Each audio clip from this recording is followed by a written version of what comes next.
डोळे बंद. लक्ष माथ्यावर, क्राउन सेंटरवर. Inhale, exhale, inhale, exhale, inhale. To the Supreme Being, we humbly invoke for your blessings, your light, intelligence, clarity of mind, intuitions. Thank you for blessing us with deeper understanding. Thank you for blessing us with perseverance for the study. In full faith, we thank you. We thank you. We thank you.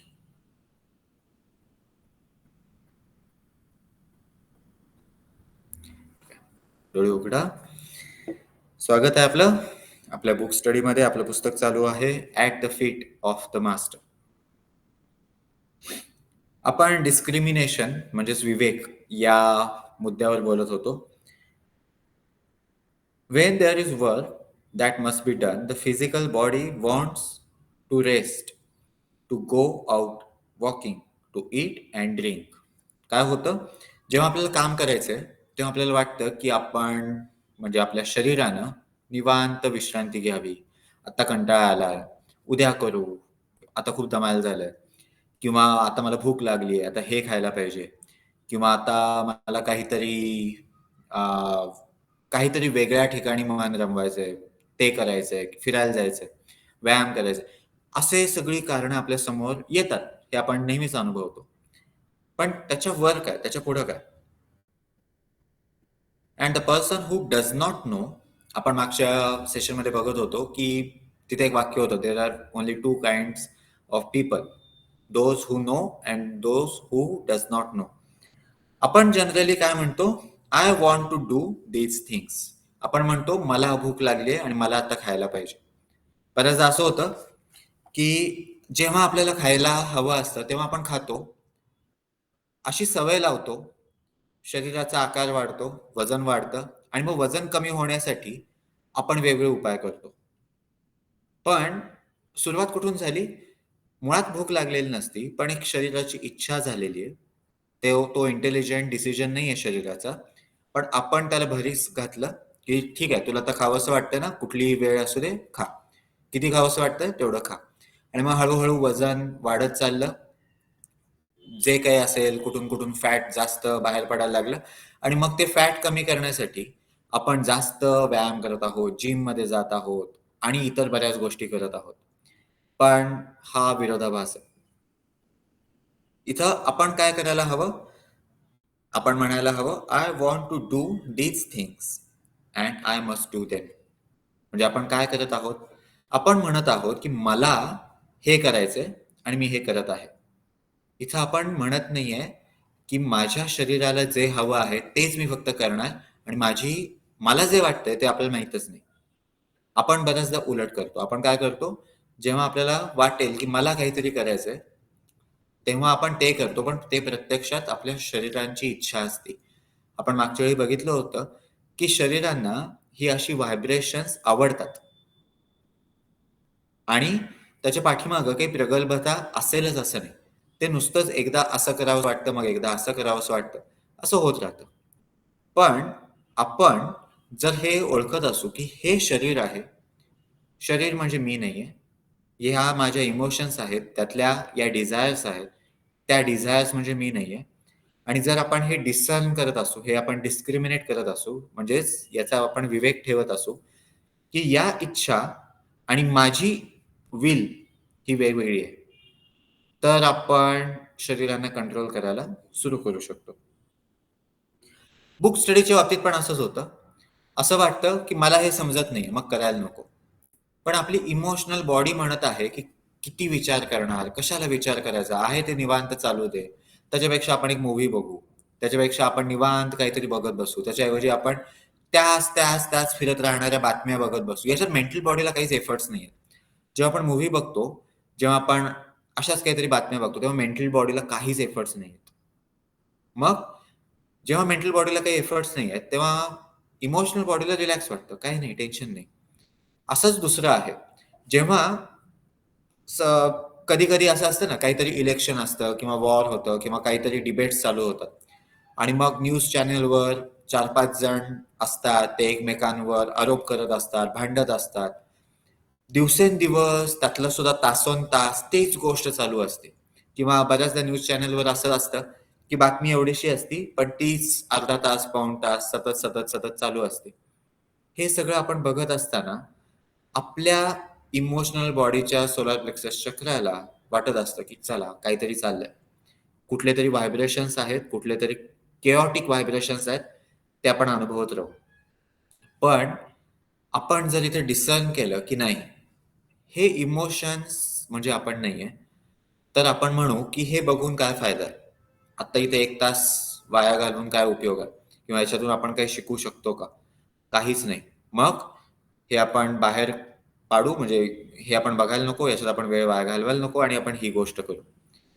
हे सहज शक्य होतं जेव्हा आपण discrimination वापरतो. तर पुढे, but the person who knows, म्हणजे जे आपल्याला बनायचंय, तो व्यक्ती काय म्हणेल? This that wants it is not I. ज्याला असं करावं असं वाटत आहे, ते मी नाही आहे. म्हणजे ज्याला खावंसं वाटत आहे, ते मी नाहीये. ते माझं शरीर आहे. ज्याला निवांत पडावंसं वाटत आहे, ते मी नाहीये, ते माझं शरीर किंवा इमोशन्स आहेत. ज्याला अभ्यास करू नये असं वाटत आहे, ते मी नाहीये, ते माझे इमोशन्स आहेत. आपल्याला काय वाटत आहे? आपल्याला माहित आहे, की या गोष्टींचा अभ्यास केला किंवा हे पुस्तक वाचणं किंवा या पद्धतीचं डिसिप्लिन डेव्हलप करणं, या पद्धतीच्या प्रॅक्टिसेस करणं हे महत्वाचं आहे. आणि म्हणून कधी-कधी असंही होतं, की अ, समजा आपण स्टडीबद्दल बोलत आहोत.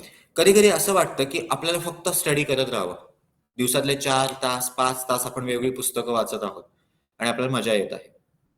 इथं सुद्धा कदाचित इमोशनल बॉडीला बरं वाटत असेल. इथं आपण एखादा पिलर किंवा एखाद्या ठराविक प्रॅक्टिसेस विसरत आहोत, ठराविक प्रॅक्टिसेस मिस करत आहोत आणि फक्त पुस्तक वाचण्यात मजा येत आहे. कधी-कधी हे मेडिटेशनच्या बाबतीत होऊ शकतं. कधी-कधी हे दुसऱ्या कशाच्या तरी बाबतीत होऊ शकतं. कधी-कधी हे वेगवेगळ्या ॲक्टिव्हिटीजमध्ये भाग घेण्याच्या बाबतीत होऊ शकतं. थोडक्यात, जर आपल्या बाबतीत असं होत आहे, की बॅलन्स नाहीये, सगळ्या गोष्टी होत नाहीये, तर एकच बाजू खूप जास्त होत आहे, तर तो आपला इमोशनल प्रॉब्लेम आहे. याचा अर्थ असा, की आपली इमोशनल बॉडी त्या पद्धतीनं वेगवेगळ्या डिझायर्सना आमंत्रण देत आहे आणि मग आपण त्याच्यानुसार करत आहोत. पण आपल्याला हे विचारायचं आहे, की बॉस कोण आहे? Who is the boss? हे एका जी-एल-एस मध्ये लिहिलेलं वाक्य आहे. जी-एल-एस म्हणजे गोल्डन लोटस सूत्रास. त्याच्यामध्ये असं लिहिलेलं आहे, की आपण हे विचारायची गरज आहे, एखादी इच्छा किंवा एखादा विचार आल्यावर किंवा एखाद्या पद्धतीनं आपण काहीतरी करत असताना, की हू इज द बॉस? आपण बॉस आहोत, की आपली शरीर बॉस आहे? आपण बॉस आहोत, की आपली इच्छा बॉस आहे? भगवद्गीतेत एका पर्टिक्युलर पॉइंटला खूप सुरुवातीलाच अर्जुनाचा प्रश्न आहे, की अ, तुम्ही म्हणत आहात, की आपल्या विचारांवर आणि इच्छांवर, विशेषतः इच्छांवर कंट्रोल आणायला पाहिजे. पण मनाला हे वाऱ्याला हातात धरणं इतकं अवघड दिसत आहे. आणि मग उत्तर येतं, की हो, हे जरासं अवघड आहे, पण प्रॅक्टिसनं ते शक्य आहे.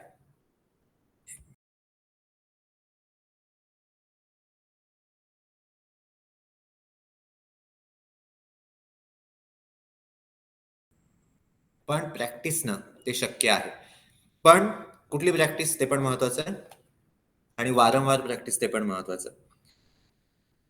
दिस that wants it is not I and it must wait a while. म्हणजे आत्ता भरपूर काम आहे किंवा आत्ता मला कोणीतरी मदत मागितलेली आहे. माझी इच्छा आहे, माझी म्हणजे माझी. मी आय एम द सोल. माझी म्हणजे मी म्हणजे आत्मा. याची इच्छा आहे, की ठीक आहे मदत करायला पाहिजे. पण इमोशनल बॉडी म्हणते दिवसभर काम केलं, आता निवांत झोपूया किंवा आता जरा मूव्ही बघूया किंवा आता जरा वेगळं काहीतरी करूया, टाईमपास करूया. पण आपल्याला काय वाटतं, ते आधी आपण आयडेंटिफाय करू शकतो. आपल्या शरीराला काय वाटतं ते आपण आयडेंटिफाय करू शकतो. मग आपण एक वेल वेड डिसिजन घेऊ शकतो आणि त्यासाठीच आपल्याला डिसिजन मेकिंग टेम्प्लेट आपण शिकलेले आहोत प्रीमियम मेंबरशिपमध्ये.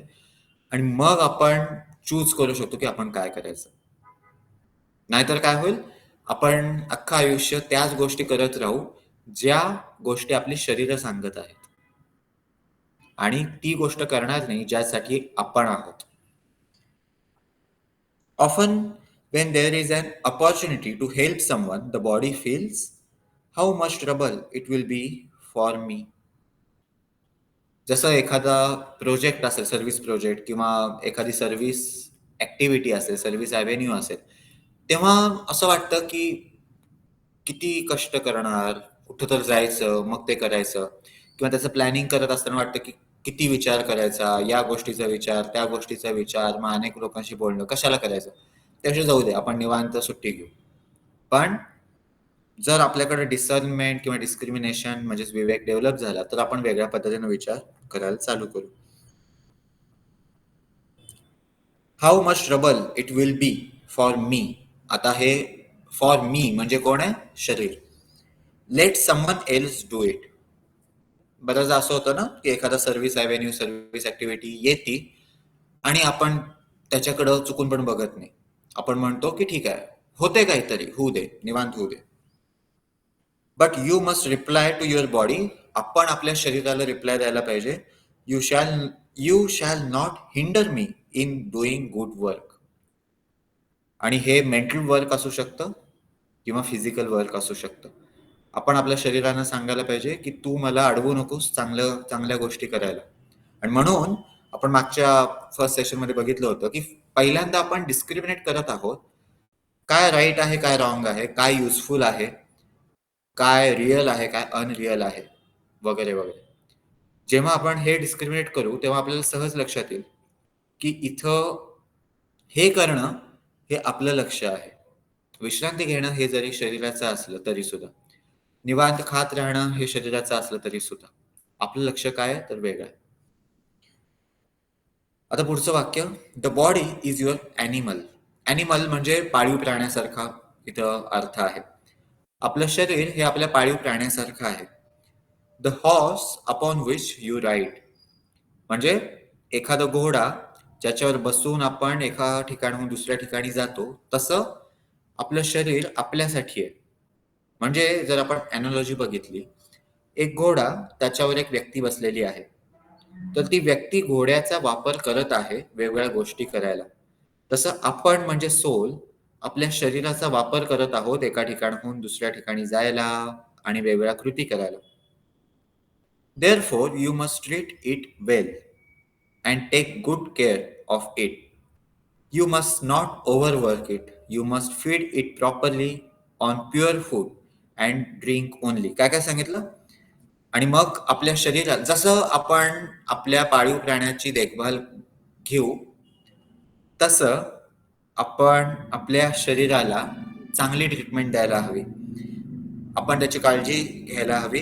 त्याच्याकडून जास्त काम करून घेता कामा नये.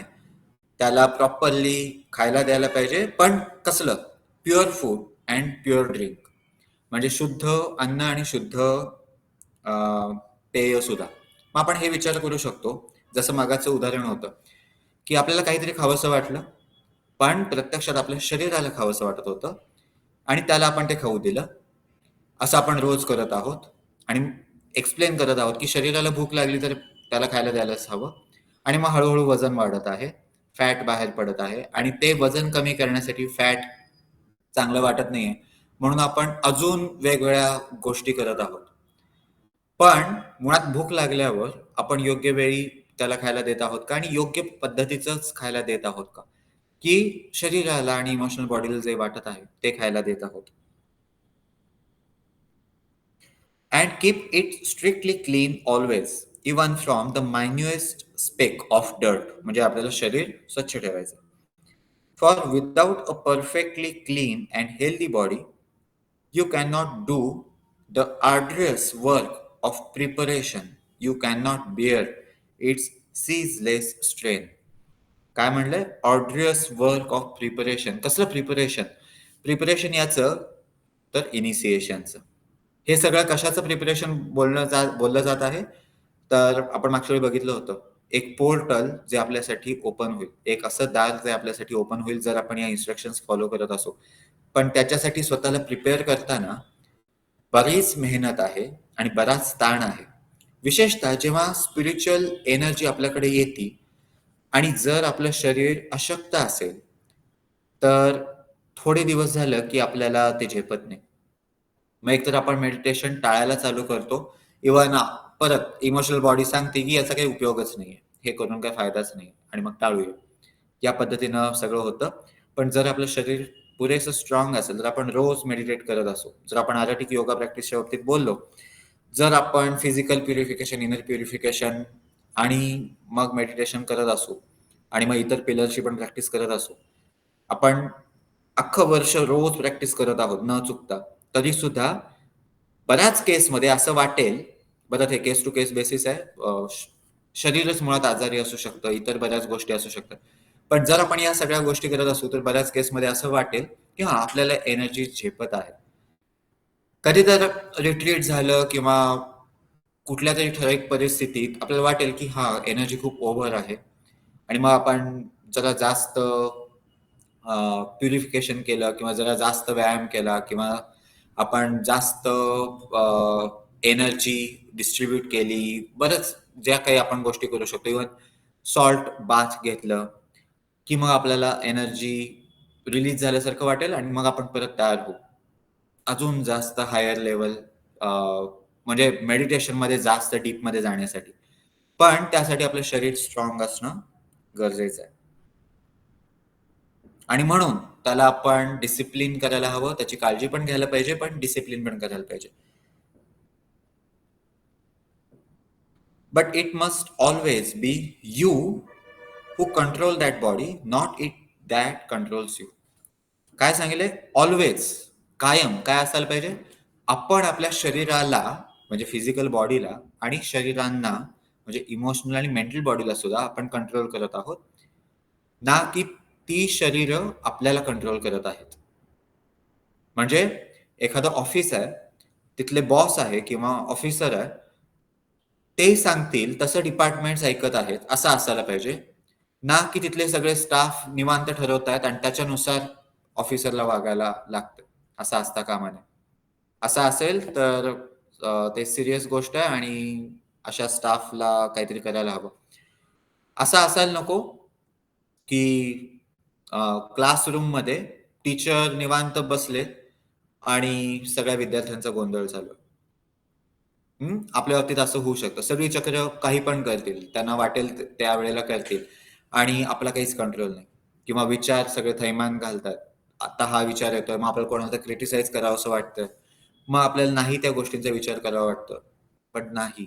आपल्याला जसं इथं म्हटलंय, आपल्याला काय प्रयत्न करायचा आहे, कायम आपल्याला हे विचारायचंय की who is the boss?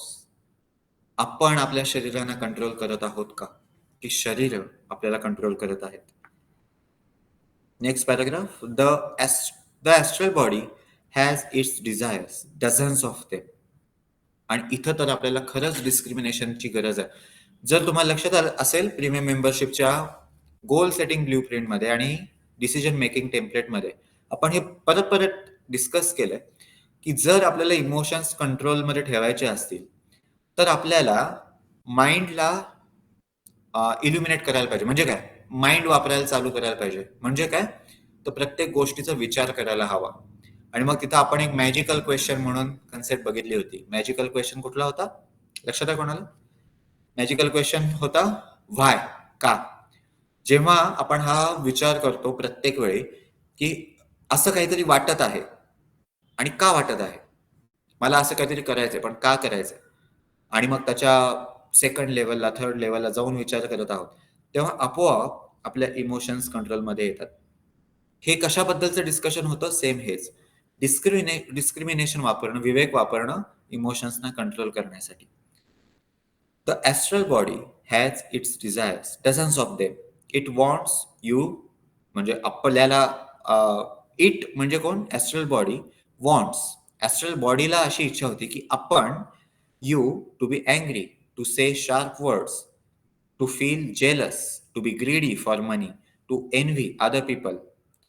their possessions, to yield yourself to depression, हे असे सगळे व्हायब्रेशन्स, हे असे सगळे फिलिंग्स व्हावेत असं ॲस्ट्रल बॉडीला वाटत असतं. All these things it wants and many more, not because it wishes to harm you, but because it likes violent vibrations. म्हणजे काय? इमोशनल बॉडीला असं सगळं का वाटतं? यासाठी नाही की त्यानं आपलं नुकसान व्हावं, पण यासाठी की तो त्याचा स्वभाव आहे. ते त्याचं नेचर आहे. म्हणजे ते त्याचे गुण आहेत. पण त्याला व्हायलंट व्हायब्रेशन्स एवढे आवडतातच. आपण बॉस आहोत. आपण हे विचार करायला हवा, की त्याला ते व्हायलंट व्हायब्रेशन्समध्ये ठेवायचं, की पीसफुल व्हायब्रेशन्समध्ये ठेवायचं. जसं आपण मगाशी डिस्कस केलं, की एखादं न्यूज चॅनल आहे, तिथं डिबेट चालू आहे आणि सगळेजण इव्हन सिंपल न्यूज असली आणि बऱ्याच चॅनलवर सिंपल न्यूज जरी सांगायची असेल, तरी सोलार प्लेक्सस चक्राच्या मुळातून ओरडून सांगितलं जातं. जर आपण शांत स्थितीत असू, जर आपण अवेअर असू आणि अशी न्यूज आपण ऐकत असू, तर आपल्या लक्षात येईल, की फार व्हायलंट व्हायब्रेशन्स आहेत ते. आपल्याला ते नको वाटेल. आपण लगेच क्लोज होऊ. त्याच्यापासून लांब जाऊ. किंवा समजा एखादी व्यक्ती क्रिटिसाइज करत आहे आणि आपण खूप पीसफुल स्टेटमध्ये आहोत. आपल्याला ते नाही सहन होणार. पण जर आपण पीसफुल स्टेटमध्ये असू तर, जर आपल्या सोलार प्लेक्सस चक्रात अशीच व्हायलन्स भरलेले असतील आणि आपल्या इमोशनल बॉडीमध्ये, तर आपल्याला तेच हवंसं वाटेल. प्रत्यक्षात कोणाला हवं वाटत आहे? आपल्या इमोशनल बॉडीला. पण आपल्याला जर आपण डिसर्नमेंट वापरत नसू तर वाटेल, की हे मला हवं आहे. आणि मग आपण तासनतास त्याच गोष्टी बघत बसू, तासनतास त्याच गोष्टी बोलत बसू, तासनतास त्याच गोष्टींचा विचार करत बसू. आपल्याला विचार करायचा आहे, की हे जे बघावं वाटत आहे, हे जे बोलावं वाटत आहे, हे जे फील करावं वाटत आहे, ते मला की माझ्या इमोशनल बॉडीला, माझ्या शरीराला? हां. आणि अजून एक गोष्ट, ही पहिली स्टेप आहे. ॲटलीस्ट हे कळणं ही पहिली स्टेप आहे. याचा अर्थ असा नाही, की ही गोष्ट आपल्या मनात यायला चालू झाली किंवा या गोष्टीचा आपण विचार चालू केला, की लगेच आपल्याला ते बघावसं नाही वाटणार. असं नाही होणार. जसं मागच्या वेळी आपण बघितलं, की पुस्तकात लिहिलं होतं, "you and your body are different" आणि बॉडीनं वेगवेगळ्या गोष्टी कराव्याशा वाटतात आणि त्याच्यानुसार आपण करायला चालू करतो. पण पहिली स्टेप आहे डिसर्नमेंट, की ही माझ्या शरीराची इच्छा आहे आणि ठीक आहे, आता आपण हे टाळू शकतो. अजून एक ॲस्ट्रल बॉडीला काय वाटतं? It likes violent vibrations and likes to change them constantly. पहिली गोष्ट आहे त्याला व्हायलंट व्हायब्रेशन्स आवडतात आणि ते सतत बदलावसं पण वाटतं. म्हणजे आत्ता त्याला छान वाटत असेल, 5 मिनिटांनी त्याचा मूड खराब झालेला असेल. 5 मिनिटांनी परत तो एक्साईट झालेला असेल. आत्ता एखाद्याबद्दल वाटत असेल, आज एक व्यक्ती म्हणत असेल, की ही व्यक्ती किती चांगली आहे. दुसऱ्या दिवशी किंवा 4 दिवसांनी त्याला शिव्या घालत असेल. हे दुसरं काही नाहीये, ही फक्त ॲस्ट्रल बॉडीची टेंडन्सी आहे, जी आपल्याला ओळखणं आवश्यक आहे. But you want none of these things. जसं मागच्या सेशनमध्ये आपण 2 वाक्यांबद्दल बघितलं होतं, तसंच इथे आहे. इथं लिहिलेलं नाहीये, "यू मे नॉट वॉन्ट." इथं डायरेक्ट स्टेटमेंट आहे, "यू डू नॉट वॉन्ट." म्हणजे आपल्याला, आपण म्हणजे जे कोण आहोत, आपल्याला ही व्हायब्रेशन्स नकोच असतात. ॲट एनी कॉस्ट ते नको असतात. And therefore you must discriminate between your wants and your bodies. मग आपल्याला विचार करायला हवा, की मला काय करायचंय आणि माझ्या शरीराला काय करायचंय, तो वेगळा प्रश्न. Your mental body wishes to think itself proudly separate. एका पुस्तकात लिहिलेलं आहे, की एकच मोठं पाप आहे. एकच मोठं पाप आणि ते पाप आहे सेपरेटिव्हनेस. मी याच्यापेक्षा वेगळा आहे किंवा वेगळी आहे असं वाटणं. ही एक कन्सेप्ट आहे. पण हे मॅनिफेस्ट कसं होतं? हे मॅनिफेस्ट होतं क्रिटिसिझममधून. जेव्हा आपण परत-परत म्हणत असतो, याला ही गोष्ट कळायला पाहिजे पाहिजे पण कळत नाही. हे याचं असंच आहे. तेव्हा आपण सेपरेटिव्हनेस वापरत आहोत. म्हणजे जे एकमेव पाप आहे, ते आपण करत आहोत. जेव्हा आपण म्हणत आहोत, की याच्याबरोबर मला राहायचंच नाहीये किंवा याच्यापासून लांब राहायचंय, तेव्हा आपण सेपरेटिव्हनेस चं पाप करत आहोत. म्हणजे हेट्रेड किंवा तिरस्कार, द्वेष हे सुद्धा सेपरेटिव्हनेसमध्ये येईल. क्रिटिसिझम, जजमेंटलिझम हे सगळं सेपरेटिव्हनेसमध्ये येईल. बऱ्याच गोष्टी येतील त्याच्यामध्ये. पण हे आपले विचार असे करत राहावं असं वाटतं कुणाला? आपल्याला नाही, आपल्या मेंटल बॉडीला. Your mental body wishes to think itself proudly separate. आपण खूप भारी आहोत, आपल्याला याच पद्धतीनं जबरदस्त काहीतरी करता येतं आणि मी या सगळ्यांपेक्षा मी वेगळा आहे किंवा भारी आहे. एकतर हे किंवा दुसऱ्या पद्धतीचं, मला ही गोष्ट जमतच नाही, हे जे काही चाललंय ते सगळं यांच्यासाठी चालू आहे, माझं काही याच्यात नाही, किंवा मला हे जमणारच नाही, मला हे कळणारच नाही. एकतर आपल्याला खूप जास्त वरचं वाटत असेल, इतरांपेक्षा वरचढ वाटत असेल, किंवा आपल्याला इतरांपेक्षा खालचं वाटत असेल. पण ही दोन्ही व्हायब्रेशन्स आहेत मेंटल बॉडीची. To think much of itself and little of others. आपण जर आपले स्पीच, आपले शब्द बघितले, तर बऱ्याचदा आपल्या लक्षात येईल की त्याच्यामध्ये रेफरन्स असतो आपल्या स्वतःबद्दलचा, की मला हे असं पाहिजे, मला तसं पाहिजे. जरी आपण इतरांबद्दल विचार करत असू तरी ती दिशा असती अशी की यानं मला असं बोललं, याला हे कळत नाही त्याच्यामुळे माझं हे नुकसान झालं, किंवा याला हे समजत नाही, हे मला आवडत नाही, वगैरे वगैरे या सगळ्या गोष्टी. त्याच्यामुळं मेंटल बॉडीची एक टेंडन्सी आहे, एकतर ते काही पण विचार करत राहील, सतत काही ना काहीतरी लूपमध्ये फिरतच राहील. ते स्वतःला सेपरेट मानेल, इतरांपेक्षा वेगळं मानेल आणि इतरांच्या फायद्याचा विचार न करता स्वतःच्या फायद्याचा करेल. जरी त्याने इतरांच्या फायद्याचा विचार केला तरी बॅकग्राऊंडला आपल्या अनकॉन्शियसली त्याच्या मनात हेच असेल की ही गोष्ट झाल्यावर त्याच्यातून मला फायदा काय असेल. एखादी गोष्ट आपण केली तर त्याच्यातून मला ॲप्रिसिएशन किती मिळेल, लोक किती बघतील, मग लोक बघितल्यावर मला ते किती चांगलं म्हणतील आणि चांगलं म्हणल्यावर ते इतरांना किती सांगतील, आणि मग आपल्याला लोक कसे बघत आहेत त्याच्यानुसार आपण वागायचा प्रयत्न करतो. हे सगळं मेंटल बॉडीची व्हायब्रेशन्स आहेत. Even when you have turned it away from worldly things, it still tries to calculate for self to make you think of your own progress instead of thinking of the master's work and helping others. बर, इथं ही statements दिलेली आहेत. इथं लिहिलेलं नाहीये की हे कोणाकोणाच्याच बाबतीत होतं, बऱ्याच जणांच्या बाबतीत होत नाही किंवा याला अपवाद असतात. हे सगळ्यांच्या बाबतीत असंच असतं. प्रश्न एवढाच आहे की हे आपल्याला आत्ता समजेल, की 1-2 वर्षांनी समजेल, की 1-2 हजार वर्षांनी समजेल, की 15-20 हजार वर्षांनी समजेल, की 1-2 लाख वर्षांनी समजेल. फरक एवढाच आहे. बऱ्याचदा आपल्याला वाटतं की नाही, माझ्यामध्ये हे असं काहीच नाहीये, किंवा मी कायम इतरांचा विचार करत आहे. पण तसं नसतं. हे असंच असतं आणि हळू हे आपल्याला चेंज करावं लागतं. When you meditate, it will try to make you think of many different things which it wants instead of one thing which you want.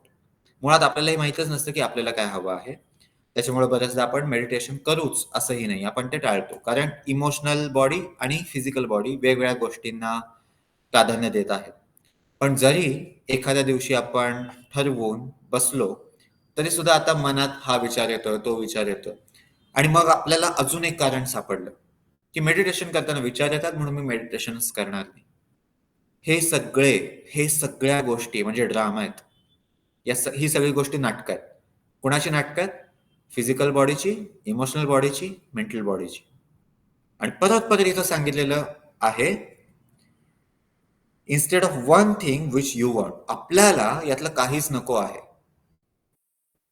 यातल्या या सगळ्या गोष्टी ही सगळी आपल्या वेगवेगळ्या बॉडीची आणि अनडिसिप्लिन चक्रांची नाटकं आहेत, ड्रामा आहेत. पण आपल्याला हे नको, आपल्याला काहीतरी वेगळं पाहिजे. पण आपण ते नाटकं बघत राहतो आणि त्या नाटकांना स्वतः समजतो. आपण हे ऑब्झर्व केलं असेल, एखादी सिरियल लागली तर आपण त्याच्यात किती तल्लीन होतो. आपल्याला वाईट वाटतं, अरे यानं असं करायला नको होतं, यानं असं आता बोलायला पाहिजे. काय संबंध आहे ना? तिथं एक तर तो ड्रामा चालू आहे, ते खरं काहीच नाहीये आणि आपण फक्त बघत आहोत लांबून. पण आपण त्या टीव्ही सिरियलमध्ये किंवा मूव्हीमध्ये सुद्धा आत जातो. जर आपण मूव्हीमध्ये इतकं गुरफटलं जात असू, तर विचार करायला हवा, की आपण आपल्या शरीरांच्या ड्रामामध्ये किती जास्त गुरफटले गेलेले आहे. आणि मग आपल्याला वाटणार, की हेच आपल्याला वाटतं. बरोबर? त्याच्यामुळे एक प्रॅक्टिस आपण करू शकतो, की जेव्हा आपण मूव्ही बघत आहोत, तेव्हा आपण जेव्हा जसं आपल्याला वाटायला चालू होईल, की "अरे, असं व्हायला नको होतं." तेव्हा आपण म्हणायचं, की "ठीक आहे, जे घडतंय ते आपण बघत आहोत. काय का होईना, आपलं काय? घेणं-देणं काय आपलं?" आणि मग हळू आपण ते आपल्या बॉडीजच्या अनहोलसम, एक्सेसिव्ह, अनरेग्युलेटेड डिझायर्स आणि थॉट्सवर करू शकतो. त्या काय?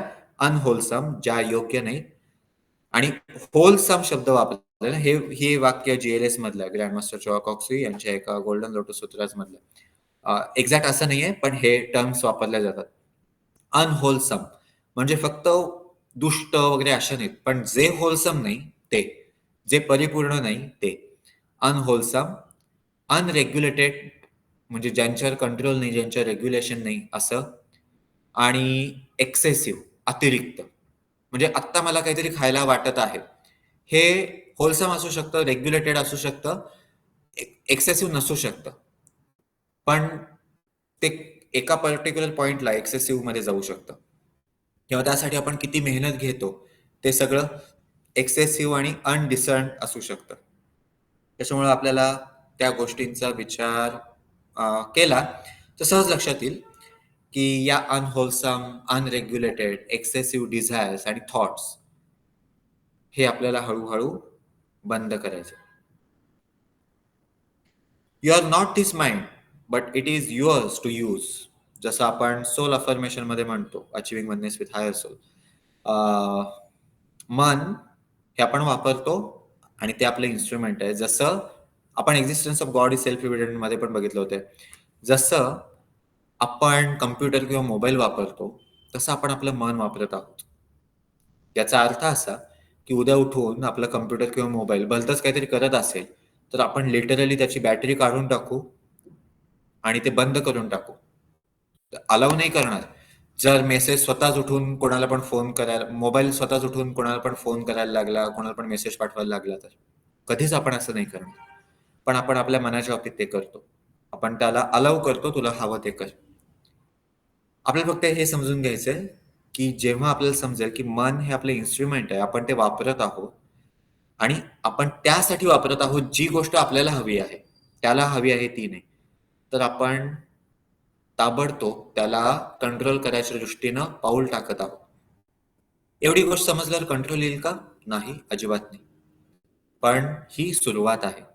ही डिसर्नमेंट ही सुरुवात आहे. So here again, discrimination is necessary. You must watch unceasingly or you will fail. हे वाक्य किती महत्वाचं आहे. काय सांगितलंय आपल्या मनामध्ये काय चालू आहे, याच्यावर आपल्याला वॉच ठेवायचा आहे. आणि कसा? अनसिझिंगली. म्हणजे अजिबात विश्रांती न घेता. म्हणजे सतत, सातत्यपूर्ण. आपण बघत राहायचंय, की आपलं मन काय-काय करत आहे उद्योग. काय-काय ड्रामा चालू झाला. आता क्रिटिसिझम चालू झालं का? आता मला जमत नाही हे थॉट्स चालू झाले का? आता मीच भारी आहे किंवा त्या पद्धतीचे थॉट्स चालू झाले का? आणि आपल्याला थांबवायचंय. आपल्याला सांगायचं, की मला हे नको. थांबव. Between right and wrong the wisdom teachings no no compromise. म्हणजे काय? चूक आणि बरोबर याच्यामध्ये आपल्याला कॉम्प्रोमाइज ठेवायचंच नाही. हे मागच्या वेळी पण सांगितलं होतं, की आपण असं करूच शकत नाही. एखादा स्पिरिच्युअल प्रॅक्टिशनर ही गोष्ट सहजच करेल, की चूक टाळेलच. ते करणारच नाही. At whatever apparent cost, that which is right you must do, that which is wrong you must not do, no matter what the ignorant may think or say. Ignorant हा शब्द खूप महत्वाचा आहे. हा शब्द ऍक्च्युली आपल्यासाठी वापरला. मागच्या वेळी सांगितलं होतं ना, 2 कॅटेगरी. एक ज्याला माहीत असतं, दुसरं ज्याला ज्ञान नसतं. हे जे ज्ञान नसणं आहे, त्याला शब्द वापरला जातो थिओसॉफीमध्ये इग्नोरंट. थिओसॉफीमध्ये आपल्या ग्रोथच्या किंवा आपल्या स्टेटच्या 3 स्टेजेस सांगितल्या जातात. फर्स्ट आहे हॉल ऑफ इग्नोरन्स. हॉल म्हणजे काय? एक मोठा हॉल, सभागृह. हॉल ऑफ इग्नोरन्स, जिथं आपण आपल्या स्वतःच्या बाबतीत इग्नोर असतो. जिथं आपल्याला काय सांगितलं जात आहे त्याच्या बाबतीत स्पेशली इग्नोर असतो. ज्याच्या बाबतीत स्पिरिच्युअल टीचर्स आपल्याला पर्टिक्युलरली काय सांगत आहेत ते आपण इग्नोर करतो आणि नाही तेच गोष्टी करत राहतो. जसं मागच्या वेळी होतं की आपण आपलेच काहीतरी प्रकार इन्व्हेंट करतो स्वतःला खुश करण्याचे. तिथं आपण हे कधीच जाणून घेत नाही की माझ्या शरीराला भूक लागली आहे, पण ही खायची योग्य वेळ नाही. त्याला भूक लागली, वेळ कितीशीही असू दे, काहीही खायला ते मागत असू दे, आपण त्याला देतो, भले त्याचे काही परिणाम होतील. हे सगळं लक्षणं आहेत हॉल ऑफ इग्नोरन्सची. अशी भरपूर लिस्ट आहे वेगळ्या पुस्तकात, याच्याबद्दल बरंच लिहिलेलं आहे.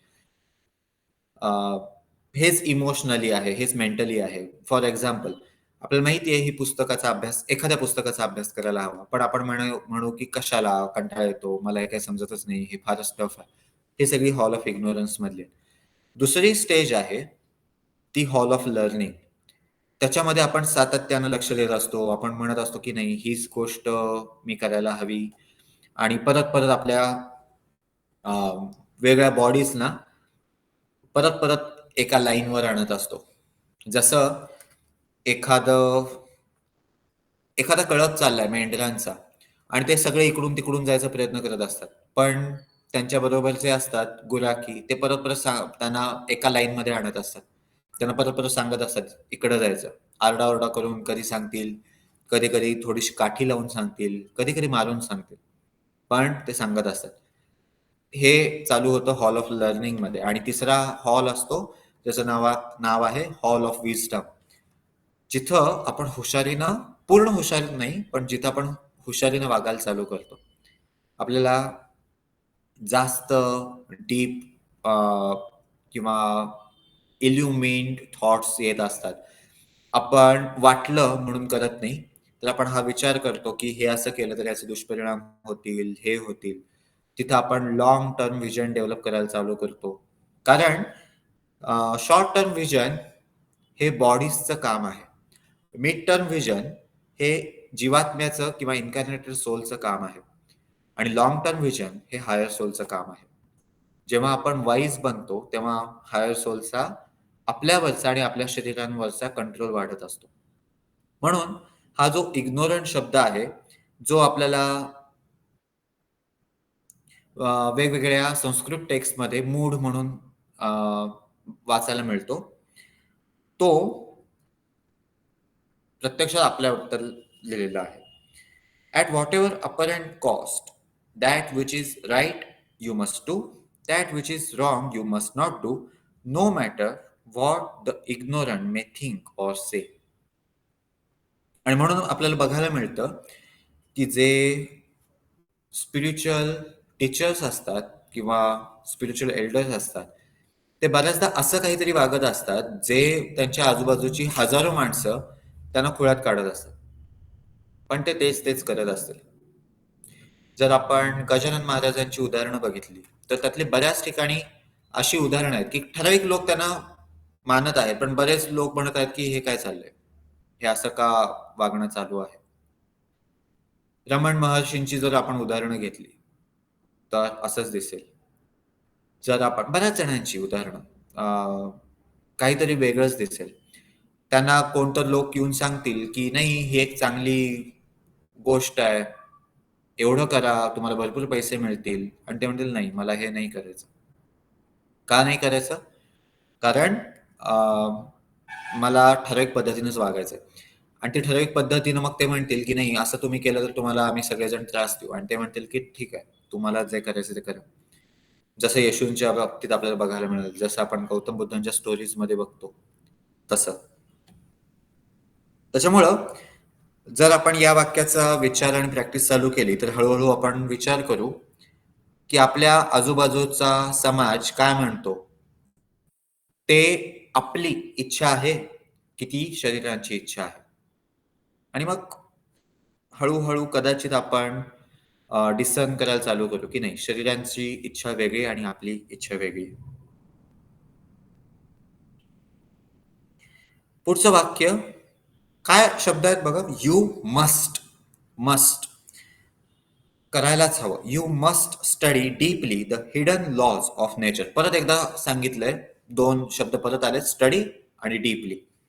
You must study deeply the hidden laws of nature.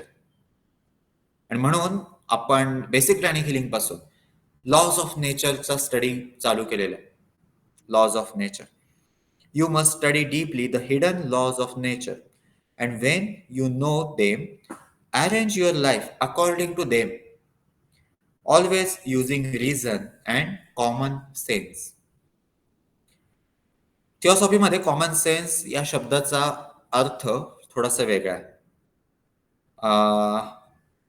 जसं इथं म्हणलंय, ऑलवेज युझिंग रिझन म्हणजे काय? विचार करून, कारणांचा विचार करून, म्हणजे व्हाय या प्रश्नाचा विचार करून, आणि मग कॉमन सेन्स म्हणजे डिस्क्रिमिनेशन वापरून. थोडक्यात असा अर्थ आहे. You must discriminate between the important and the unimportant. Firm as a rock where right and wrong are concern. काय सांगितलं? राईट आणि रॉंग इथं आपल्याला चूज कायम करायचं राईट. पण आता डिस्क्रिमिनेशनच्या पुढच्या स्टेजेस आणि स्टेप्स डिस्कस करायला चालू केलं. काय पहिलं स्टेप काय सांगितली? इम्पॉर्टंट आणि अनइम्पॉर्टंट या गोष्टींचा विचार करायला हवा. ज्यांनी डिसिजन मेकिंग टेम्पलेटचा खरंच अभ्यास केलेला आहे आणि परत परत वापरलेला आहे, तुम्हाला लक्षात येत असेल की डिसिजन मेकिंग टेम्पलेट काय आहे.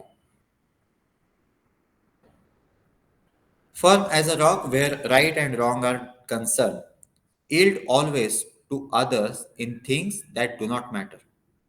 Yield always to others in things that do not matter. For you must be always gentle and kindly, reasonable and accommodating, leaving others the same full liberty that you need for yourself. म्हणजे आपले जे नियम आहेत ते आपले आहेत, इतरांचे जे नियम आहेत ते इतरांचे आहेत, आणि त्या पद्धतीनं आपण विचार करायला हवा. पण आपल्या स्वतःच्या बाबतीत मात्र हे सगळे फॅक्टर्स, हे सगळे फिल्टर्स अप्लाय करायला हवे. Try to see what is worth doing and remember that you must not जज by the size of a thing. हे वाक्य प्रचंड महत्वाचं आहे. Try to see what is worth doing. आणि इथंच इन्स्ट्रक्शन मध्येच लिहिलंय की ट्राय, कारण हे आपल्याला सहजासहजी लक्षातच नाही येणार आणि कधीच लक्षात येणार नाही. अनेक वर्षांनी आपल्याला हे लक्षात येईल की खरंच काय करायला हवं. पण आपल्याला हा विचार करायचा आणि प्रयत्न करायचा आहे की आपण काय करणं खरंच करण्यासारखं आहे ते विचार करणं. जसं सुरुवातीला होतं पहिल्याच पेजवर, की खरंच मिळवण्यासारखं जे काही आहे ते फक्त याच मार्गाने जाऊन मिळतं हे कळतं आणि मग तो पाथ चालू होतो. तसं इथं पण म्हणलंय की वर्थ डुईंग, खरंच करण्यासारखं काय आहे ते बघण्याचा प्रयत्न करायचा. And remember that you must not जज by the size of a thing. ती जी करण्यायोग्य गोष्ट आहे ती किती सोपी आहे, किती किती छोटी आहे याच्यावर ते अवलंबून असेलच असं नाही. A small thing which is directly useful in the master's work is far better worth doing than a large thing which the world would call good. खरं तर या वाक्यासाठी आपल्याला at the feet of master परत परत परत परत वाचलेलं असणं आवश्यक आहे. त्याचा परत परत त्यातल्या एकेका वाक्यावर खूप विचार करणं आवश्यक आहे. दुसरं एक पुस्तक आहे द पाथ ऑफ डिसायपलशिप, आणि मग थिओसॉफीची पुस्तकं the masters and the path हे खूप महत्वाचं पुस्तक आहे त्यातलं. आणि जर आपण खरंच व्यवस्थित अभ्यास करायचा असेल तर भगवद्गीता, पण ना मराठीतली, ना संस्कृतमधली, ना हिंदीतली, पण आपल्या आतली. पाचवं पुस्तक आहे बायबल, न्यू टेस्टामेंट. त्यातले विशेषतः येशू ख्रिस्तांनी ज्या दिलेल्या इन्स्ट्रक्शन्स आहेत आणि त्या सिम्बॉलिक आहेत, त्या परिकथेतून आलेल्या आहेत, पण त्याचा विचार करणं.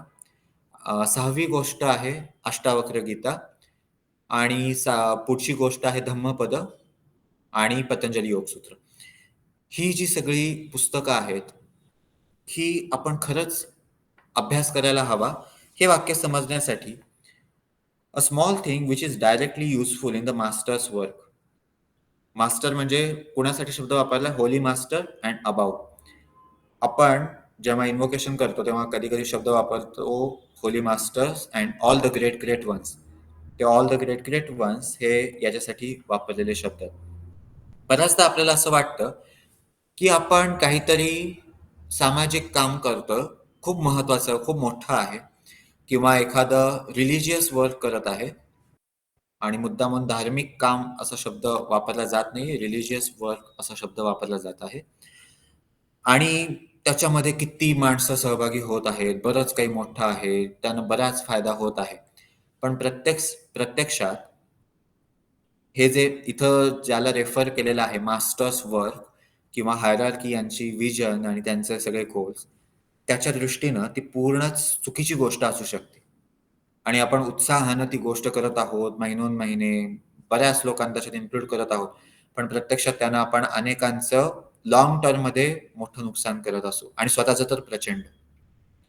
त्याच्यामुळे आपण खरंच हा विचार करायला हवा, की आपण जे करत आहोत ते खरंच करायला सांगितलं गेलेलं आहे का त्यांच्याकडून? खरंच त्यांच्या इन्स्ट्रक्शनमध्ये ते आहे का? की कुणीतरी सांगत आहे आणि म्हणून आपण करत आहोत. बऱ्याचदा असं होतं, एक्झाम्पल, समजा लहान मुलं आहेत. त्यांच्यासाठी खेळणी आवश्यक असतात आणि लहान मुलांनी खेळण्याने खेळणं याच्यात काही चुकीचं पण नाही. ती खेळणी बनवणारा कारखाना असतो. त्या खेळणी बनवणाऱ्या कारखान्यांमध्ये लहान-लहान मुलं काम नाही करत. हायली इंटेलिजंट पीपल काम करतात. ज्यांना मॅनेजमेंट जमती, ज्यांना टेक्नॉलॉजी समजते. अशा व्यक्ती ती खेळणी बनवतात. विशेषतः आपण अ, अवघड खेळण्यांचा विचार केला तर. पण बऱ्याचदा असं होतं, की आपण ती खेळणी घेतो, लहान मुलांसमोर जातो, त्यांना ती खेळणी शिकवतो, पण ती ॲक्चुअली लहान मुलं नसतातच. ती वाढीनं म्हणजे जास्त मोठी व्यक्ती असतात. ॲक्चुअली त्यांनी आता खेळणं सोडून वेगवेगळ्या गोष्टी करायची गरज आहे. पण ना ते त्यांना लक्षात येतं, ना आपल्याला ते लक्षात येतं. आपल्याला वाटतं की चला ते त्यांना खेळायला आपण शिकवत आहोत, आपण किती महान काम करत आहोत. पण घोळ आहे. आणि म्हणून आपण हा विचार करायला हवा. बरेच सण हे फक्त एक डायरेक्शन आहे, की तुम्हाला इथं बघायचंय आणि विचार करायचा आहे, की हे आपल्या बाबतीत काय आहे?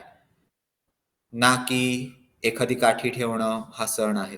ना की स्वयंपाक वेगळे करणे हे सण आहे.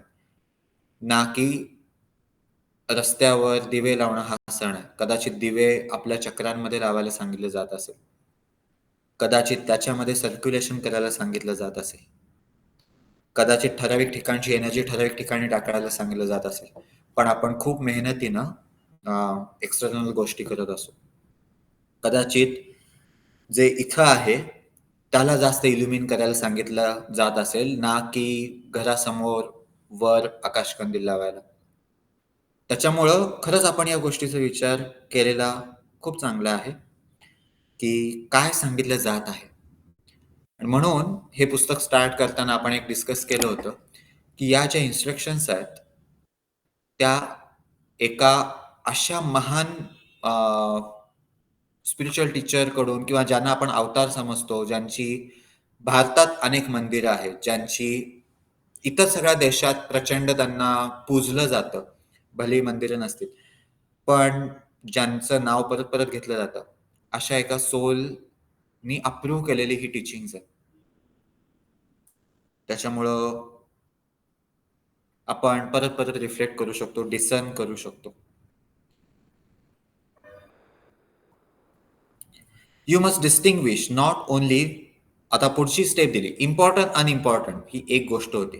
म्हणजे आज समजा असं आपल्याकडे एक टास्क लिस्ट आहे. मला आज हे करायचं, हे करायचं, हे करायचं, हे करायचं, हे करायचं. ठीक आहे. तर पहिल्यांदा आपण विचार करणार राइट आणि रॉंग काय? मग पुढचा विचार करणार की अनइम्पॉर्टंट काय आहे, इम्पॉर्टंट काय आहे? त्यातलं रॉंग तर काढलेलंच आहे, अनइम्पॉर्टंट काढलं. एवढ्यावरच थांबलेलं नाही. पुढं महत्वाची गोष्ट दिली आहे. You must distinguish not only the useful from the useless, but the more useful from the less useful. म्हणजे आपल्याला जे महत्वाचं वाटतं, पण त्याच्यापेक्षाही महत्वाचा रोल आपला काहीतरी असू शकतो.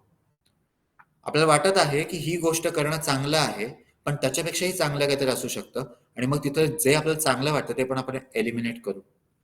आणि मग आपण इथे ॲक्चुअली आपली ग्रोथ चालू झाली. आपण फक्त वाईट आणि चांगलं बघितलं नाही. कमी महत्वाचं आणि जास्त महत्वाचं बघितलं नाही. तर कमी म्हणजे अनइम्पोर्टंट आणि इम्पोर्टंट हे बघितलं नाही. तर त्यातल्या त्यात कमी महत्वाचं काय आणि जास्त महत्वाचं काय हे बघायला चालू केलं. म्हणजे थोडक्यात असं, आपण एका पार्टीमध्ये गेलेले आहोत आणि भरपूर प्रकारचे खाद्यपदार्थ मांडलेले आहेत. त्यातले आपण सगळे खाद्यपदार्थ बघितले. आपण बघितलं की ही माझी आवडती भाजी इथं आहे. पण आपण विचार केला की ही भाजी आपण घरी बऱ्याचदा करतो. आता इथं रेअर काय आहे? इथं अशी कुठली गोष्ट आहे, जी आपण सहजासहजी आपल्याला खायला पण मिळत नाही आणि जास्त किमती पण आहे. आणि मग आपण अशा गोष्टी चूज करू, आपल्या ताटात घेऊ, ज्या जास्त कॉस्टली आहेत, ज्या आपल्याला रेअरली मिळतात आणि ज्या आपल्याला आवडतात. इथं आपण डिसर्नमेंट वापरला. आपण असं नाही केलं, एकतर आपण असं करू शकत नाही कधीच, की सगळ्याच गोष्टी केल्या. कारण आपल्याकडं जर आपण आपल्या कामाच्या बाबतीत म्हणलं तर 24च तास आहे. असं कधीच होऊ शकणार नाही, की आपण सगळ्याच ठिकाणी पुरत आहोत. आपल्याला चूज तर करायलाच हवं. पण बऱ्याचदा आपण चूज करतो, की हां, ही माझी आवडती गोष्ट आहे, ही मला जमत आहे, ती मी केली. पण आपल्याला चूज करायचंय, की खरंच स्पिरिच्युअल टीचर्सनी काय सांगितलेलं आहे आणि त्यांच्या कामात कशानं मदत होईल. आणि मग म्हणून तिथं म्हणलं, की त्यांच्या कामात मदत करणारी छोटीशी गोष्ट ही हजारो लोक जी करत आहेत आणि जी खूप मोठी वाटती, ज्याचं खूप ॲप्रिसिएशन होतं, ज्यांना खूप अवॉर्ड्स मिळतात, ज्यांना खूप पैसे मिळतात, त्याच्यापेक्षा मौल्यवान असू शकते. एनी रिच पर्सन, आता हे वाक्य, एनी रिच पर्सन, कुठलीही श्रीमंत व्यक्ती can feed the body, but only those who know can feed the soul. If you know, it is your duty to help others to know. Clear cut instruction आहे. काय सांगितलं? की कुठलीही व्यक्ती दुसऱ्याला खायला देऊ शकते, म्हणजे दुसऱ्याच्या शरीराला खायला देऊ शकते. त्यासाठी कशाचीच गरज नाही. थोडेफार पैशांची गरज आहे आणि फार पण पैशांची गरज नाही. पण ज्या व्यक्तीला माहीत आहे, तीच व्यक्ती इतरांना म्हणजे सोलला फीड करू शकते. आणि म्हणून डिसर्नमेंट, की मी शरीराला खायला प्रिफरन्स देईन, की सोलला खायला प्रिफरन्स देईन. म्हणजे इथं हे उदाहरण दिलं. युजफुल, युजलेस एवढंच नाही, तर लेस युजफुल आणि मोर युजफुल. वरचं एक वाक्य होतं, to feed the poor is a good and noble and useful work. म्हणजे खायला देणं ही चांगली गोष्ट आहे, उदार गोष्ट आहे आणि युजफुल पण आहे, उपयुक्त पण आहे. Yet, to feed their souls is nobler and more useful than to feed their bodies. आणि मग पुढे सांगितलं की any rich person can feed the body, but only those who know can feed the soul. If you know, it is your duty to help others to know. आता अजून एक गोष्ट. एखादी व्यक्ती आजारी आहे, त्यांना हॉस्पिटलमध्ये कोणीही घेऊन जाऊ शकतं. एखादी व्यक्ती आजारी आहे, त्यांना डॉक्टरांकडे कोणीही घेऊन जाऊ शकतं. एखादी व्यक्ती आजारी आहे, त्यांना औषधं घ्या असं कोणीही सांगू शकतं. म्हणजे औषधं प्रिस्क्राईब करणं नाही, पण रिमाइंड करणं. एखादी व्यक्ती आजारी आहे, त्यांचे पाय कोणीही दाबून देऊ शकतं. एखादी व्यक्ती आजारी आहे, तर ते योग्य पद्धतीने खात आहेत का वगैरे या गोष्टी कोणीही बघू शकतं. पण काहीच व्यक्ती अशा आहेत, ज्यांना एनर्जी मौल्यवान आहे ही जाणीव होती. ज्यांना ही जाणीव होती, की आपण ती एनर्जी वापरायला हवी दुसऱ्याच्या चांगल्यासाठी आणि मग ते त्याबद्दल शिकतात आणि वापरतात. त्याच्यामुळं ज्या व्यक्तीला एनर्जी वापरता येते, फॉर एक्झाम्पल काही प्राणिक हीलर्स आणि इतर पण अनेक प्रकारचे हीलर्स, ते काय करतील? ते या पद्धतीने विचार करतील, की आपण मोर युजफुल काम कसं करू? ठीक आहे? हे झालं एक लेव्हल. पण ज्यांना हे लक्षात येतं, की या व्यक्तीला हा प्रॉब्लेम आहे, कारण याच्या मनात हे चुकीचे विचार आहेत. हे इमोशन्स आहेत. हा रूट कॉज आहे. तो फक्त एनर्जी वापरून थांबणार नाही. तो विचार करेल, की या व्यक्तीपर्यंत हे कसं पोहोचवता येईल, जेणेकरून त्याचा रूट कॉज एलिमिनेट होईल. आता याच्याही पेक्षा पुढची गोष्ट, एखादा अजून हायली डेव्हलप्ड हीलर हा विचार करेल, की याच्याकडं हा आजार आहे. सगळे शारीरिक आजार होतात कारण सोल एनर्जी कमी असते.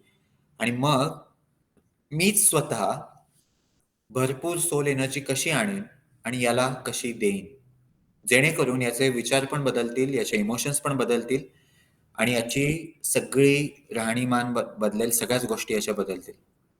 आणि मग असे काही व्यक्ती त्या पद्धतीचं हिलिंग चालू करतील आणि आपण डोळ्यासमोर आणू शकतो अशा व्यक्ती. एक जर मोठी उदाहरणं घ्यायची असतील, तर एक उदाहरण आहे येशू ख्रिस्त, जे प्रचंड त्यांनी मेहनत घेतली स्वतःमध्ये सोल एनर्जी आणण्यासाठी. त्यासाठी भरपूर गोष्टी पाळल्या आणि त्यानं अशा प्रत्येक व्यक्तीला मदत केली, जे फक्त त्यांना मागत आहेत. जे म्हणत आहेत, की मी 30-30, 35-35 वर्ष मला दिसत नाही आणि मला बघायची इच्छा आहे. आणि ते त्यांना ती सोल एनर्जी देत होते आणि त्यांना दिसायला चालू होत होतं. पण अशाही अनेक व्यक्ती आहेत, ज्या लिटरली दिवसाला 5-5, 6-6 तास मेडिटेट करतात, भरपूर एनर्जी आणतात आणि मग ती एनर्जी सगळ्यांना देतात. त्याच्यामुळं ही परत लेव्हल्स आहेत. प्रत्येकासाठी लेस युजफुल, मोर युजफुल वेगळा असेल. प्रत्येकासाठी तो डिसर्नमेंट वेगळा बनत जात असेल. However wise you may be already on this path, you have much to learn. So much that here also there must be discrimination. आपण कितीही हुशार असलो तरी या पाथवर आणि म्हणजेच आयुष्यात असं प्रचंडच आहे जे आपल्याला शिकायला मिळू शकतं. आणि हे तर आपल्याला सगळ्यांनाच माहिती आहे. इतकं आहे की काय शिकायचं यासाठी आपल्याला विवेक वापरण्याची गरज आहे.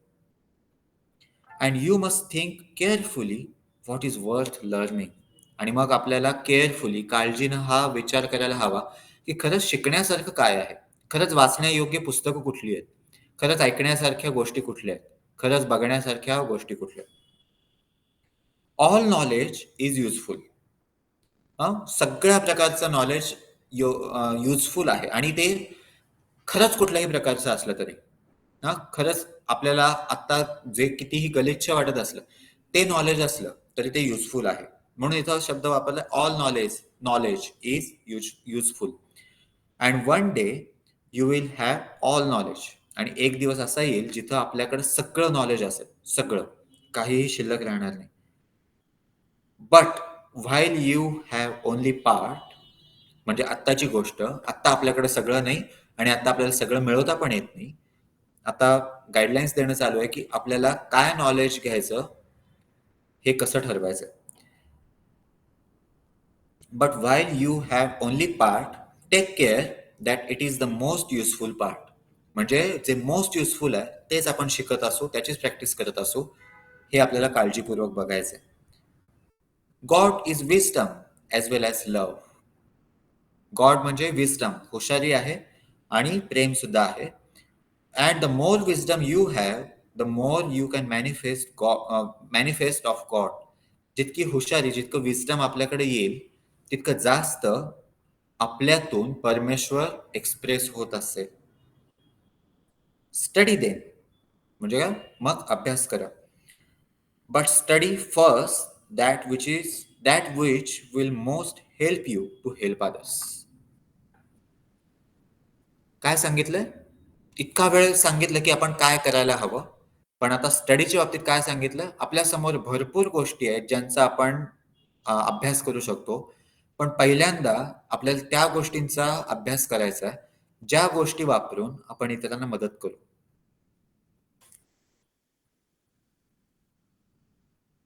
आणि परत एकदा, ही गाईडलाईन्स कोणाकडून आहे?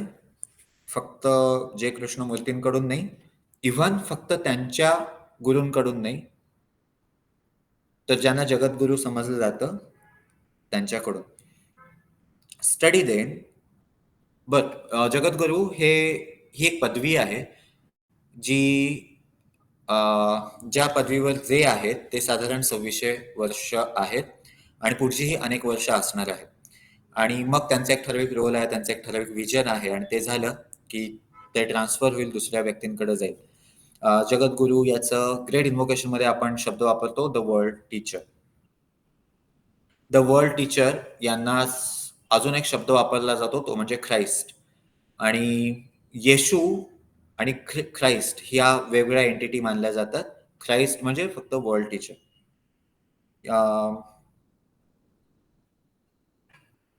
यांनाच अजून एक शब्द आहे तो म्हणजे एका ठराविक प्रकारचे बोधिसत्व. सगळे बोधिसत्व नाही पण एका ठराविक पोझिशनचे. Study then but study first that which will most help you to help others. असा आपण अभ्यास करायचा आहे जो अभ्यास करून आपल्याला कशाची मदत होईल, अशा गोष्टी शिकायला मिळतील ज्या वापरून आपण इतरांची जास्त मदत करू. म्हणजे थोडक्यात आपल्याला अशा गोष्टींचा अभ्यास करायला सांगितलं जात आहे ज्या वापरून आपण इतरांची मदत करू. Work patiently at your studies, not that others may think you wise, not even that you may have the happiness of being wise, but because only the wise. ठीक आहे, एवढंच पार्ट आधी आपण बघू. Work patiently at your studies. आपण अभ्यास कसा करायचा आहे? पेशंटली. यासाठी नाही की लोकांनी आपल्याला हुशार समजावं, यासाठीही नाही की आपण स्वतःला हुशार समजावं. लक्षात आहे, आपण मागच्या वेळी एका गोष्टीचं उदाहरण घेतलं होतं बायबलमधल्या, की त्याच्यामध्ये एक व्यक्ती, एक प्रीस्ट म्हणत असतात की हा व्यक्ती किती पापी आहे, तो असं असं करतो आणि मी किती शुद्ध आहे. आणि मग शेवटी जे येशू म्हणतात की शेवटी ऍक्च्युली तो ते प्रीस्ट ज्या व्यक्तीला पापी समजत असतात ते ऍक्च्युअली जास्त वर नेले जातात सिम्बॉलिकली. तशीच अजून एक गोष्ट आहे ज्याच्यामध्ये येशू सांगतात की जर तुम्ही जेव्हा प्रार्थनागृहात जाल, आणि प्रार्थनागृह म्हणजे फक्त पब्लिक नाही तर पर्सनल सुद्धा, तेव्हा त्यांच्यासारखे बनवू नका जे मोठी मोठी स्तोत्र म्हणतात आणि जे मोठ्या आवाजात बऱ्याच गोष्टी करतात. ते याच्यासाठी करतात जेणेकरून त्यांना मोठं स्थान मिळावं, जेणेकरून लोक त्यांना शहाणं किंवा हुशार किंवा रिलिजियस समजावे. पण तुम्ही असं करू नका. उलट तुम्ही काय करा, तुम्ही गुप्तपणानं करा. आणि मग अजून एक इन्स्ट्रक्शन दिली, जर तुमचा उपवास असेल एखाद्या दिवशी तर त्या दिवशी तुम्ही तुमच्या ओठाला तूप लावा आणि मग बाहेर पडा, जेणेकरून कोणालाही अशी शंका येणार नाही की तुमचा उपवास चालू आहे. म्हणजे इतक्या गुप्तपणानं उपवास करा, इतक्या गुप्तपणानं प्रार्थना करा. प्रत्यक्षात गुप्तपणा महत्वाचं नाही, प्रत्यक्षात हे वाक्य जे आहे त्याच्या रिलेटेड बोललं जात आहे की जर काही अभ्यास करायचा असेल, जर काही प्रार्थना करायची असेल तर यासाठी नाही की आपल्यालाच वाटेल की आपल्याला किती माहित आहे किंवा इतरांना किती वाटेल की आपल्याला काही माहित आहे, पण यासाठी कशासाठी? But because only the wise person can be wisely helpful. म्हणजे सगळा दृष्टिकोन आहे आपण इतरांना किती मदत करू शकतो. मला एखादी गोष्ट शिकायची, का शिकायची? कारण ही गोष्ट मला माहीत झाल्यावर मला काहीतरी अशी गोष्ट करता येईल जेणेकरून मला इतरांना मदत करायची इफिशियन्सी वाढवता येईल. आणि हे इतरांना मदत करणं म्हणजे सर्व्हिस आहे, पण तोच मोटो आहे बऱ्याच बिझनेसचा. जसं आपण कायम बऱ्याचदा डिस्कस केलेला आहे की गुगल हे खूप मोठी स्पिरिच्युअल सर्व्हिस देत आहे. आणि जेव्हा गुगल विचार करतं की अजून असं काय करता येईल जेणेकरून अजून ती गोष्ट सिम्प्लिफाय होईल, तेव्हा ती ही गोष्ट आहे. भलेही त्यासाठी त्यांना लाखो करोडो अब्जावधी डॉलर्स मिळत असतील तरी सुद्धा, कारण त्यांच्यामुळं आपलं आयुष्य सोपं बनतं. त्यांच्यामुळं आपल्याला अनेक ॲप्स बघता येतात, त्यांच्यामुळं आपल्याला मॅप वापरता येतो, त्यांच्यामुळं आपल्याला एखादी माहिती शोधायची असेल पटकन सापडते आणि अशा अनेक गोष्टी. However much you wish to help, if you are ignorant, you may do more harm than good. काय म्हणले शब्द? Because only the wise person can be wisely helpful. फक्त हुशार व्यक्तीलाच इतरांना मदत करता येते. इतर वेळेला जर आपण हुशार नसू आणि आपल्याला जर एखाद्याला मदत करायची असेल तर आपण त्याचं नुकसानच करू. हं? हे आपल्याला परत परत परत बघायला मिळू शकतं. एक्झाम्पल, एकदा काहीच दिवसांपूर्वी एकदा मी एका ठिकाणी होतो आणि तिथं भरपूर साबण होता आणि तिथं त्या साबणात एक झुरळ अडकलं होतं आणि मला त्या झुरळाला मदत करायची होती तिथून बाहेर पडायला.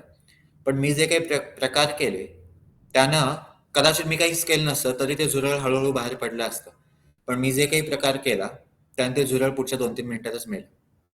आणि मी मात्र अगदी व्यवस्थित त्याला तिथून काढत होतो आणि अगदी प्रेमानं त्याच्यावरचं साबण काढत होतो आणि ते सगळं झाल्यावर नंतर माझ्या लक्षात आलं की मी जे काही प्रकार केले त्याच्यात ऍक्च्युली त्याच्या कदाचित तोंडात आणि नाकात तो साबण जास्त गेला. हेच इथं सांगितलं जातं की आपण जर हुशार नसू तर आपण मदत करायला जातो आणि नुकसान होतं. आता हे अशा बाबतीत हे समजणं सिंपल आहे. पण कधी-कधी आपण एखादा सल्ला देतो आणि म्हणून अख्ख्या पुस्तकात 3 वेळेला हे शब्द आलेले आहेत, की इतर काय करतात, नन ऑफ युअर बिझनेस. आपला काहीच संबंध नाहीये आणि आपण बिनकामी सल्ले देता कामा नये आणि जरी सल्ले दिले तरी त्याच्यामध्ये या कंडिशन्स असायला पाहिजेत. हे पुढं येईल. पण आपण एखादा सहज सल्ला देतो. तो सल्ला एखादी व्यक्ती ऐकती. तो सल्ला ऐकून ती गोष्ट एखादी गोष्ट ती व्यक्ती करते आणि सगळं चांगलं असतं. पण सगळं चांगलं असतं मटेरियलिस्टिक व्ह्यू पॉइंटनं. पण स्पिरिच्युअल व्ह्यू पॉइंटनं कदाचित त्याचं एक इन्कार्नेशन वाया जातं. आणि त्याला कारणीभूत आपलं अज्ञान असू शकतं. आपला स्पिरिच्युअल इग्नोरन्स असू शकतो. Lack of spiritual view point असू शकतो. आणि म्हणून सल्ले देणं ही खूप डेंजरस गोष्ट आहे. फार डेंजरस गोष्ट आहे. आणि हे जेव्हा मी पहिल्यांदा सगळं वाचलं होतं, तेव्हा मी ॲक्चुअली भरपूर परत-परत विचार करत होतो. परत-परत वेगळी पुस्तकं शोधत शोधत होतो, जेणेकरून याच्या रिलेटेड इतर काय मिळतं आणि मी इतरांना पण एकांना विचारत होतो, की असं-असं म्हणलंय, हे लिटरल वापरायचं की कसं? पण काही वर्षानंतर लक्षात आलं, की सल्ले देणं फार डेंजरस गोष्ट आहे. त्यानं स्वतःचं पण खूप नुकसान होतं आणि इतरांचं पण होतं आणि म्हणून जितका वेळ आपण जीभ तळाला लावून थांबू, तितकं योग्य. आणि मग पुढं याच्याबद्दल सांगितलंय, की कधी आपण सल्ला द्यायला जाऊ शकतो. कुठल्या केसमध्ये फक्त ते योग्य ठरू शकतं. पण आता आपण जे बोलत आहोत, ते हे, की जर आपण वाईज असू, तरच मुळात आपण मदत करू शकतो. नाहीतर आपण ज्याला चांगलं समजत आहोत, ज्याला आपण मदत करणारं समजत आहोत, प्रत्यक्षात त्यांना इतरांचं नुकसान होत असेल. ठीक आहे? अशा प्रकारे आपण इथं थांबू.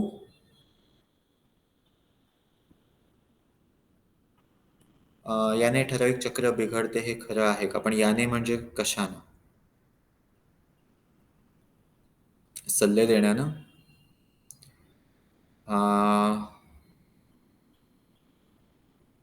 ठराविक का? बरेच काही बिघडतं. एकच का बिघडेल? अनेक बिघडतात. ठीक आहे. आपण थँक्स गिव्हिंग प्रेयर करू.